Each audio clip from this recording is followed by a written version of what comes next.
వేరంటే Telangana and okay start. Media మిత్రులందరికీ కూడా హృదయపూర్వక నమస్కారం తెలియజేస్తున్నాను.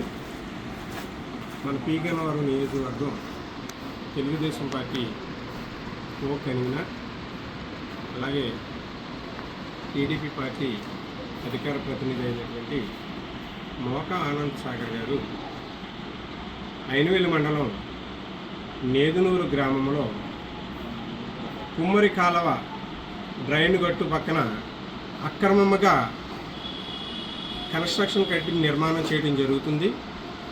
మరి ఆ యొక్క నిర్మాణం ఎంత అభ్యంతరకరంగా ఉన్నదని అంటే, మరి పూర్వము బ్రిటిష్ వారి కాలంలో సరార్దన్ కాటన్ గారు అటు సాగునీటి కోసం, ఇటు మురుగునీటి కోసం డ్రైన్ల నిర్మాణం, అలాగే కాలువలు తవ్వడం కూడా జరిగినది.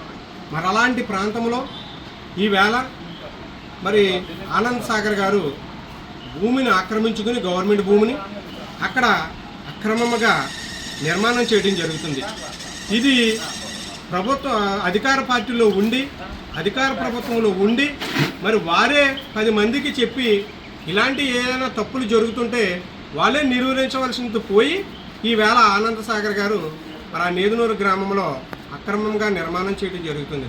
మరి అది అటు ఇరిగేషన్ శాఖ వారు కానీ, ఇటు రెవెన్యూ శాఖ వారు కానీ మరి ఎందుకు చర్యలు తీసుకోవట్లేదో నాకైతే తెలియట్లేదు. ఎందుచేతనంటే మరి అధికార పార్టీలో ఉంటే ఏదైనా చేయొచ్చుమా, మనం ఏదైనా ఎలాంటిదైనా చేయొచ్చుమా. మరి ఇప్పుడే చాలా చోట్ల మరి మనం చూసాం, కొన్ని ప్రాంతాలలో మరి ఆ రోజుల్లోనే బ్రిటిష్ వాళ్ళ కాలంలో ఉన్నటువంటి మాన్యువల్ ప్రకారంగా ఆ యొక్క సర్వే చేసి అక్కడ ఉన్నటువంటి మ్యాపింగ్ ద్వారాగా బిల్డింగులనే తీసేయడం జరుగుతుంది.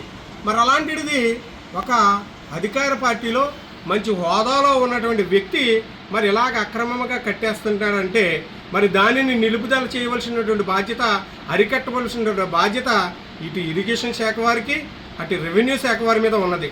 మరి వారు వీరితో ఏ విధంగా మాట్లాడుతున్నారో, లేకపోతే వారినే మరి ఆనంద సాగర్ గారు అధికార పార్టీలో ఉన్నాం కాదని ప్రలోభాలు పెట్టి మరి వారిని వంచిస్తున్నారో మాకైతే అర్థం కావట్లేదు.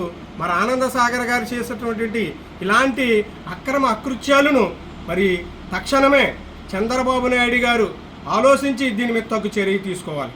ఎందుచేతనంటే చాలా చోట్ల ఇప్పుడు తెలంగాణలో ఉంది హైడ్రా అనేటువంటిది ప్రారంభించి మరి ఆయన కూడా అక్కడ ఒక రూపం తీసుకొచ్చారు. ఇలాంటివి మరి ఇంకో ప్రభుత్వం రావచ్చు. రేపు మరి ఇక్కడ సాగు చేసేటువంటి వ్యవసాయ భూములు ఉన్నవి. ఈ వ్యవసాయ భూములు కూడా పంట పండి ఆ మురుగునీరు దిగాలంటే మరి ఇలాంటి అక్రమ కట్టడాలు కట్టితే అటు రైతాంగం నష్టపోతుంది, ఇటు వ్యవసాయం చేయడానికి కూడా చాలా ఇబ్బందులు పడతారు. ఇంకా గ్రామాల్లో మురుగునీరు ఎప్పుడైనా విపత్తు పరిస్థితులు వచ్చినప్పుడు, మరి ఇలా వరద ప్రాంతాలు ఎక్కువ వచ్చినప్పుడు, లేకపోతే తుఫాన్లు ఎక్కువ వచ్చినప్పుడు, లేకపోతే వర్షాలు ఎక్కువ వచ్చినప్పుడు, వర్షాధారం ఎక్కువ అవుతే ఆ మురుగునీరు ద్వారాగానే వెళ్ళాలి. మరి అవే అక్రమంగా మన కట్టడాలు కట్టేసి నిర్మాణం చేసుకుంటే ఎంతవరకు సమంజసం. కానీ ఈవేళ తెలుగుదేశం ప్రభుత్వంలో దాచుకో అనేటువంటి విధానంలో ఇలాగా మరి జరాయితీ భూముల్లో కట్టుకోవాల్సి ఉన్నటువంటి వ్యక్తులు మరి ఇలాంటి గవర్నమెంట్ భూములను ఆక్రమించుకుని మరి నిర్మాణం చేస్తున్నారంటే మరి దీని మీద